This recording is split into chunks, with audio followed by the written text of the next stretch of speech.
السلام علیکم دوستوں، سعودی عرب کا سالانہ یوم تاسیس 22 فروری کو منایا جائے گا اور اس تاریخ کو ملک بھر میں سرکاری تعطیل ہوگی۔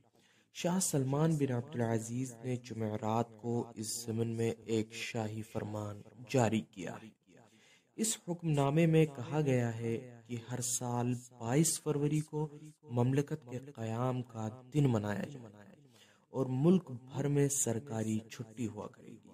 ایس پی اے نے سعودی ریاست کی بنیاد کو بیان کرتے ہوئے بتایا کہ سن 1139 ہجری کے وسط کو مد نظر رکھتے ہوئے نیا یوم تاسیس مقرر کیا گیا ہے۔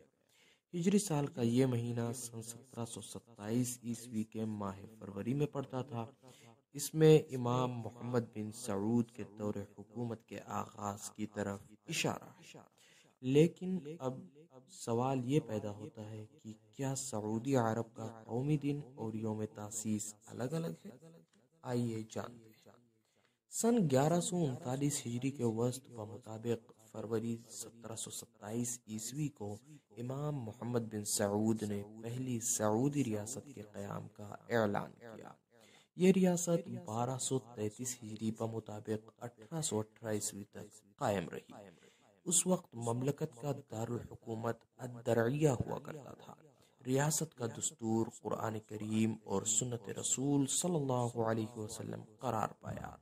اسی اعتبار سے خادم الحرمین الشریفین نے 22 فروری کو یوم تاسیس کی مناسبت سے سرکاری تعطیل کا اعلان کیا ہے۔ جہاں تک قومی دن کا تعلق ہے تو یہ 23 ستمبر 1932 کو قومی دن کا اعلان کیا گیا تھا۔